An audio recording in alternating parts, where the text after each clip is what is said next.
एक शाम एक 13 साल की मासूम बच्ची अपने स्कूल का काम खत्म करके अपनी सहेली के साथ खेलने के लिए घर से बाहर निकलती है और उसके घर पहुंचती है। लेकिन पूरे 2 घंटे बीतने के बावजूद जब वो घर नहीं लौटती तो कुछ ऐसे ऐसे राज खुलते हैं जिसे देखकर पूरे पंजाब की रूह कांप उठती है। लेकिन आखिर ये पूरा केस क्या था, चलिए जानते हैं आज की वीडियो में।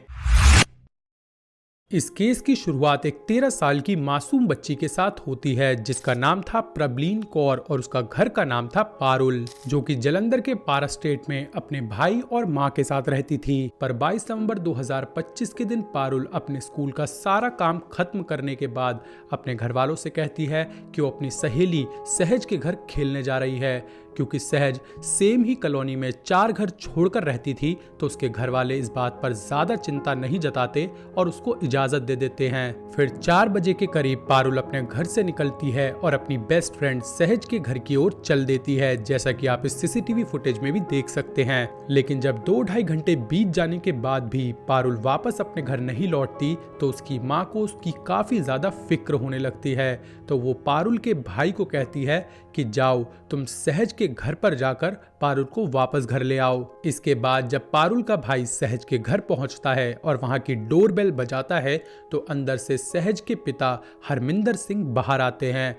जब पारुल का भाई हरमिंदर सिंह जी से पूछता है कि क्या पारुल यहाँ पर आई है तो वो बताते हैं कि हाँ वो यहाँ पर आई तो थी, लेकिन जब मैंने उसको कहा कि सहज और उसकी माँ घर पर नहीं है तो वो वापस यहाँ से लौट गई थी। जिसके बाद वो लड़का ये बात सुनकर वापस अपने घर लौट जाता है और घर पहुंचकर अपनी माँ को बताता है कि वहाँ पर कुछ ऐसी ऐसी बातें हुई हैं, जिसे सुनकर पारुल की माँ बहुत ही ज्यादा घबरा जाती है और वो पूरे मोहल्ले में उसे ढूंढना शुरू कर देती है। इससे क्या होता है कि पूरे मोहल्ले में ये बात फैल जाती है कि पारुल मिसिंग है। तो फिर वो सभी लोग मिलकर पारुल को ढूंढने में जुट जाते हैं। लेकिन थोड़ी देर बीतने के बाद भी जब वो कहीं पर भी नहीं मिलती तो वो एरिया के सीसीटीवी कैमरास की फुटेज निकालते हैं और उसे देखना शुरू कर देते हैं। थोड़ा ढूंढने के बाद मोहल्ले वालों के हाथ एक सीसीटीवी फुटेज लगती है जिसमें ये बिल्कुल साफ नजर आ रहा था कि शाम के 4:03 बजे पारुल हरमिंदर सिंह के घर की डोरबेल बजाती है और घर के अंदर एंटर हो जाती है।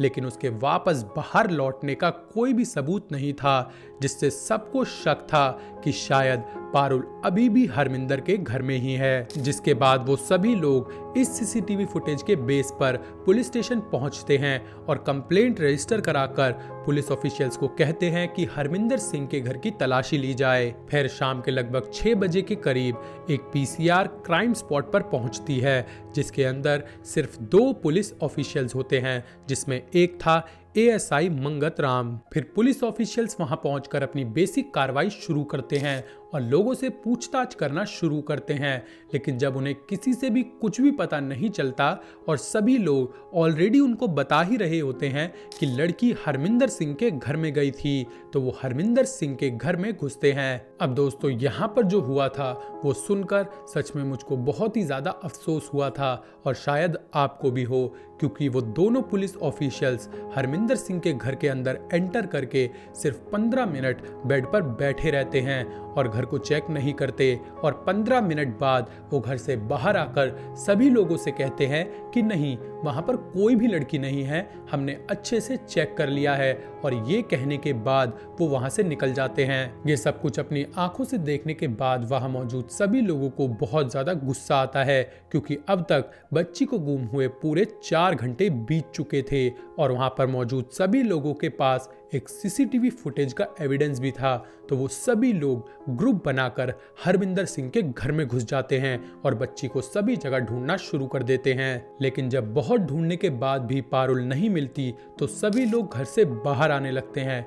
तभी वो देखते हैं कि घर के एग्जिट डोर के पास ही एक वॉशरूम है जो बाहर से लॉक्ड है, जिसके बाद ताले को वहीं पर तोड़ा जाता है। और फिर जब लोग वॉशरूम के अंदर एंटर होते हैं तो वो लोग देखते हैं कि वहां पर पारुल की डेड बॉडी पड़ी है, जिसकी हालत इतनी ज्यादा खराब होती है दोस्तों कि मैं यहाँ पर इस प्लेटफॉर्म पर वो बयां भी नहीं कर सकता। बॉडी को इस कंडीशन में देखकर लोगों का गुस्सा फूट पड़ता है और वो हरमिंदर सिंह को घर से बाहर निकालकर इतना पीटते हैं कि वो वहीं पर अधमरा हो जाता है। जैसे ही पुलिस को एक खबर मिलती है, पुलिस तुरंत वहां पर पहुंचती है और भीड़ के गुस्से से हरमिंदर सिंह को बचाती है, अपनी गाड़ी में बैठाती है और नियर बाय सिविल हॉस्पिटल में एडमिट करा देती है, जहां पर उसका इलाज चलता है। और फिर इसके नेक्स्ट डे जब उसको होश आता है तो वो पुलिस को अपना कन्फेशन देता है, जिसमें वो अपने मुंह से बताता है कि हाँ, उसी ने पारुल को मारा है। अब हरमिंदर सिंह पुलिस को अपना कन्फेशन देते हुए पूरी मर्डर स्टोरी सुनाना शुरू करता है, जिसमें वो बताता है कि हाँ, 22 नवंबर 2025 के दिन शाम 4 बजे पारुल उसके घर आई थी। जैसे ही पारुल ने डोरबेल बजाई तो उसने कहा कि तुम अंदर आ जाओ, जिसके बाद उसने पारुल को बेडरूम में बेड पर बिठा दिया और उससे कहा तुम यही इंतजार करो, मैं सहज को अंदर से बुला कर लाता हूँ। और फिर जब पारुल कंफर्टेबली बेड पर बैठी हुई थी तो वो अचानक से रूम में एंटर होता है और पारुल को बेड पर पटक देता है। इसके बाद वो एक दुपट्टे से पारुल के हाथ पैर और मुंह को बांध देता है ताकि उसका शोर किसी को भी सुनाई ना दे। इसके बाद वो पारुल का रेप करता है और रेप करने के बाद वो बड़ी बेरहमी से उसका मुंह दबा देता है। उसका मुंह वो तब तक दबा कर रखता है जब तक पारुल मर नहीं जाती। उसके मरने के बाद वो उसकी बॉडी को वॉशरूम में छिपा देता है और बाहर से लॉक कर देता है।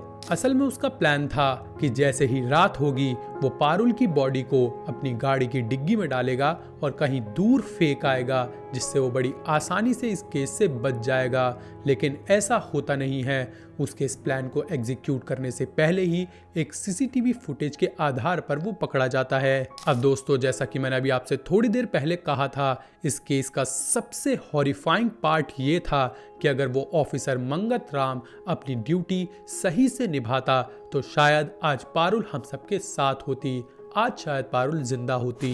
क्योंकि जिस वक्त पुलिस हरमिंदर सिंह के घर में चेकिंग करने के लिए घुसी थी उस वक्त शाम के 6 बज रहे थे और अगर हम पोस्टमार्टम रिपोर्ट को देखें तो उसमें ये क्लियरली मेंशन है कि बच्ची की मौत शाम के लगभग 7 बजे के करीब हुई है। तो अगर वो एएसआई मंगत राम पूरे घर को सही से चेक करता और बाथरूम को चेक करता तो शायद पारुल आज हम सबके बीच होती। लेकिन अफसोस ऐसा हो ना सका। As of now Harminder Singh पर मर्डर चार्जेस और पॉक्सो एक्ट के तहत मामला दर्ज कर लिया गया है और कोर्ट ने उसे 9 दिनों की पुलिस रिमांड पर भेज दिया है और साथ ही साथ उस एएसआई मंगत राम को भी सस्पेंड कर दिया गया है।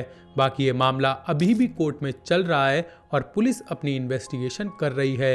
लेकिन इन सब चीजों के बीच पारुल की मां सिर्फ इंसाफ की मांग कर रही हैं, क्योंकि उनका ये कहना है कि हर दिन इंडिया के अंदर ऐसे कई सारे केस आते हैं, लेकिन कुछ समय बीत जाने के बाद उन केस का क्या होता है किसी को भी नहीं पता।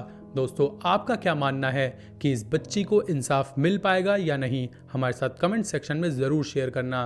वीडियो पसंद आई हो तो वीडियो को लाइक ज़रूर करना और चैनल को सब्सक्राइब करना ऐसा और कंटेंट एंजॉय करने के लिए। मिलते हैं किसी और वीडियो में। Till then bye bye and take care.